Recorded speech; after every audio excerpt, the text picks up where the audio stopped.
नमस्ते। आज के इस मेंटरिंग सेशन में हम एक बहुत ही दिलचस्प और ज़रूरी टॉपिक पर बात करने वाले हैं। करियर के शुरुआती दौर में अक्सर ऐसा महसूस होता है ना, जैसे हमने अनजाने में किसी ब्रोक लाइफ प्रीमियम यानी हमेशा खाली जेब रहने वाले किसी अदृश्य सब्सक्रिप्शन के लिए साइन अप कर लिया है।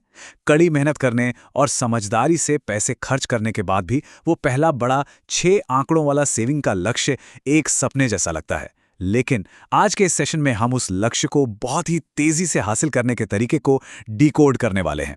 बिना किसी चमत्कार या किस्मत के भरोसे बैठे हम एक बहुत ही सॉलिड और प्रूवन प्रोफेशनल ब्लूप्रिंट के जरिए उस पहले बड़े वित्तीय मील के पत्थर तक पहुंचने का रास्ता तैयार करेंगे। तो चलिए शुरू करते हैं। तो चलिए इसकी गहराई में उतरते हैं। वॉरेन बफेट के बिजनेस पार्टनर चार्ली मुंगिर ने एक बार कहा था कि पहला $1 लाख सबसे मुश्किल होता है, और उनकी ये बात बिल्कुल सटीक है। ऐसा इसलिए लगता है क्योंकि हमारी शुरुआत एकदम शून्य से होती है। हर एक डॉलर, हर एक रुपया हमें अपनी सैलरी या साइड इनकम से कमाकर खुद जोड़ना पड़ता है।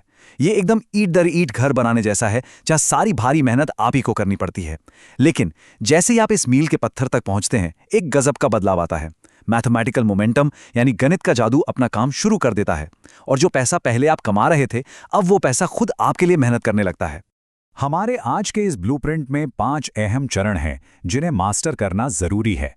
पहली 100K की चुनौती, अपनी डे जॉब का पूरा फायदा उठाना, लाइफस्टाइल ट्रैप से बचना, शुरुआती आय को बढ़ाना और अंत में अपना खुद का एक इन्वेस्टमेंट इंजन बनाना। चलिए सबसे पहले बात करते हैं हमारे पहले पड़ाव की।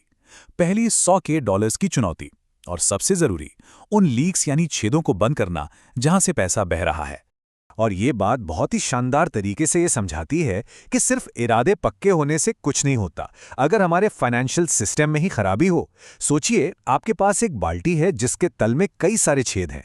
आप कितनी भी मेहनत करके उसमें पानी भर लें, क्या कुछ बचेगा? बिल्कुल नहीं। एक अनऑप्टिमाइज्ड फाइनेंशियल सिस्टम भी ठीक ऐसा ही होता है। ये कुछ वैसा ही है जैसे कोई कैलकुलेटर का इस्तेमाल करने के बजाय क्रेयॉन से गणित के मुश्किल सवाल सुलझाने की कोशिश कर रहा हो। लेकिन जैसे ही आप इन लीक्स को प्लग कर देते हैं, यानी छेदों को बंद कर देते हैं, तो आपकी छोटी सी बचत भी एक स्नोबॉल की तरह तेजी से बड़ी होने लगती है और कंपाउंड इंटरेस्ट का असली खेल शुरू हो जाता है। अब आते हैं दूसरे चरण पे, अपनी डे जॉब का अधिकतम उपयोग करना, जिसमें हमें मिलता है मुफ्त का पैसा और शानदार टैक्स बेनिफिट्स। अपनी नियमित नौकरी से मिलने वाली सैलरी को ऑप्टिमाइज करना बहुत जरूरी है। बात सिर्फ इसकी नहीं है कि कितनी कमाई हो रही है, बल्कि इस बात की है कि बिना कोई एक्स्ट्रा मेहनत किए उसी सैलरी से अधिकतम मूल्य कैसे निकाला जाए। अब जरा इस 50% के आंकड़े पर गौर कीजिए। कई कंपनियां 4-in-1 या ऐसी ही रिटायरमेंट प्लान्स में एम्प्लॉयर मैच की सुविधा देती हैं। मतलब अगर आप $1 डालते हैं और कंपनी उस पर 50% अपनी तरफ से मिलाती है, तो आपको पहले ही दिन 50% का गारंटीड रिटर्न मिल रहा है। और ये सब शेयर बाजार के खेल में शामिल होने से पहले ही हो जाता है। चलिए इसके गणित को थोड़ा और करीब से समझते हैं। मान लीजिए सालाना सैलरी $50,000 है। अब अगर अपनी इनकम का केवल 6% यानी $3,000 रिटायरमेंट अकाउंट में डाला जाए, तो कंपनी की तरफ से 50% मैचिंग के तहत सीधे $1,500 का अतिरिक्त योगदान मिलता है। ये पूरी तरह से मुफ्त का पैसा है, जो सिर्फ इसलिए मिल रहा है क्योंकि आपने इस सिस्टम में हिस्सा लिया। अजीब बात है ना? लोग नया फोन खरीदते वक्त $50 बचाने के लिए घंटों रिसर्च करते हैं, लेकिन इस तरह के मुफ्त और गारंटी शुदा हजारों डॉलर्स को टेबल पर ही छोड़ देते हैं। और हाँ, इसके साथ टैक्स ऑप्टिमाइजेशन का पहलू भी जुड़ा है। टैक्स आमतौर पर हमारे सबसे बड़े खर्चों में से एक होता है। पारंपरिक रिटायरमेंट अकाउंट्स में निवेश करने से उस पैसे पर टैक्स में भारी छूट मिलती है। उदाहरण के लिए, अगर कोई 22% टैक्स ब्रैकेट में है, तो अकाउंट में $1,000 इन्वेस्ट करने पर टैक्स में तुरंत $220 की बचत होती है। इसका सीधा सा मतलब है कि खाते में $1,000 पहुंच गए, लेकिन जेब से असल में सिर्फ $780 ही खर्च हुए। ये लिटरली सरकार द्वारा दी जा रही एक सब्सिडी है, जिसका फायदा किसी भी युवा पेशेवर को सबसे पहले उठाना चाहिए। आगे बढ़ते हैं हमारे तीसरे पड़ाव की तरफ, लाइफस्टाइल ट्रैप से बचना और अपनी इनकम को प्रोटेक्ट करना। आपने ये जरूर नोटिस किया होगा कि जैसे ही इनकम बढ़ती है, खर्चे भी उसी गति से बढ़ा लेना एक बहुत ही आम प्रवृत्ति है। इसे ही लाइफस्टाइल इन्फ्लेशन कहा जाता है, और ये वेल्थ बनाने के रास्ते का सबसे बड़ा रोड़ा है। इसमें सबसे बड़ा हिस्सा आवास यानी घर के खर्च का होता है, जो अक्सर हमारी आय का 40%, 50% या 60% तक खा जाता है। अगर कमाई का इतना बड़ा हिस्सा सिर्फ एक छत बनाए रखने में चला जाएगा, तो निवेश के लिए बचेगा क्या? लेकिन अगर हम इसे थोड़ा कंट्रोल कर लें, मान लीजिए $2000 के मासिक किराए को किसी तरह घटाकर $1200 कर लें, तो हर महीने सीधे $800 की बचत होती है। ये राशि एक विशाल इन्वेस्टमेंट पूल तैयार करती है जो दशकों में लाखों डॉलर्स की नेटवर्थ में बदल सकती है। लाइफस्टाइल इन्फ्लेशन का एक और बहुत ही क्लासिक उदाहरण है हमारी गाड़ियां।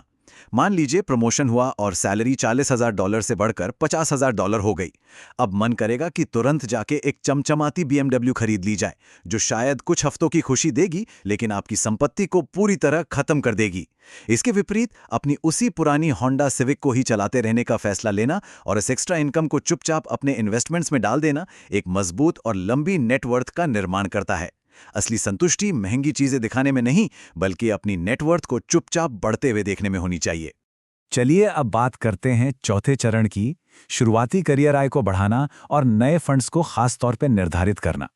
अब तक हमने डिफेंस खेला, अब थोड़ा ऑफेंसिव वेल्थ बिल्डिंग पर आते हैं। यहाँ हमारा लक्ष्य केवल खर्च कम करना नहीं है, बल्कि निवेश की इस आग में डालने के लिए और ज्यादा पूंजी बनाना है। और ध्यान रहे, इसका मतलब अपनी डे जॉब में ही 20-20 घंटे काम करना नहीं है। इसका अर्थ है आय के साधन बढ़ाना, यानी एक ऐसा एक्स्ट्रा इनकम सोर्स तैयार करना जो विशेष रूप से केवल संपत्ति निर्माण के लिए रिजर्व रखा गया हो। आपकी मेन नौकरी से होने वाली आय जीवन शैली के खर्चों को पूरा करती है, लेकिन इस साइड इनकम का सिर्फ एक ही काम है, आपकी दौलत को बढ़ाना। जब इस तरह से पैसे को दिमाग में अलग अलग हिस्सों में बांट लिया जाता है, तो बिना किसी समझौते के आक्रामक तरीके से निवेश करना बहुत आसान हो जाता है। और अब आते हैं हमारे आखिरी चरण पर, अपना इन्वेस्टमेंट इंजन बनाना, यानी अपनी वेल्थ मशीन को ऑटो पायलट पर सेट करना। जब पैसा बच रहा है और अतिरिक्त आय भी आ रही है, तो उसे सही जगह लगाना सबसे ज्यादा क्रूशल है। हमें इस मशीन को ऑटो पायलट पर सेट करना है ताकि बिना किसी रोज-रोज की झंझट के ये काम करती रहे।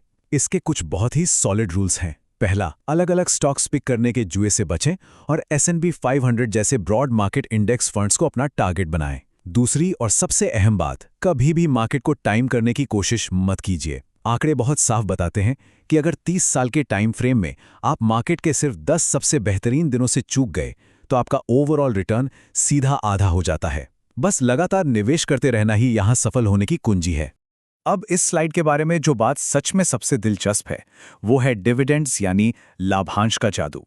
अगर हम पिछली एक सदी का डेटा देखें, तो S&P 500 ने औसतन 10.7% का रिटर्न दिया है। लेकिन ध्यान दीजिए, ये रिटर्न तब है जब डिविडेंड को दोबारा निवेश यानी री इन्वेस्ट किया गया हो। अगर उस डिविडेंड को नकद के रूप में निकाल लिया गया होता, तो औसत रिटर्न गिरकर केवल 6.6% रह जाता। 30 साल के लंबे करियर में ये 4% का गैप ही एक आरामदायक रिटायरमेंट और जिंदगी भर आर्थिक संघर्ष के बीच का अंतर तय करता है। ये एक ऐसा स्नोबॉल है जो नीचे लुढ़कते हुए और भी बड़ा और तेज होता जाता है। एक और मूक हत्यारा है जिस पर अक्सर हमारा ध्यान नहीं जाता, इन्वेस्टमेंट फीस। ये लिटरली एक साइलेंट टैक्स की तरह काम करता है। सोचिए, एक फंड 1% वार्षिक शुल्क ले रहा है और दूसरा 0.1%। सुनने में ये कोई खास बड़ा फर्क नहीं लगता, है ना? लेकिन 30 सालों में वो छोटा सा दिखने वाला 1% का चार्ज कंपाउंड होकर आपके पोर्टफोलियो से लाखों डॉलर्स का रिटर्न निगल सकता है। सच तो ये है कि ज्यादातर इंडेक्स फंड्स अंदर से लगभग एक जैसे ही होते हैं, इसलिए एक ही चीज के लिए ज्यादा कीमत चुकाने का कोई लॉजिक नहीं है। फीस को हमेशा कम से कम रखना इस यात्रा का एक बेहद जरूरी हिस्सा है।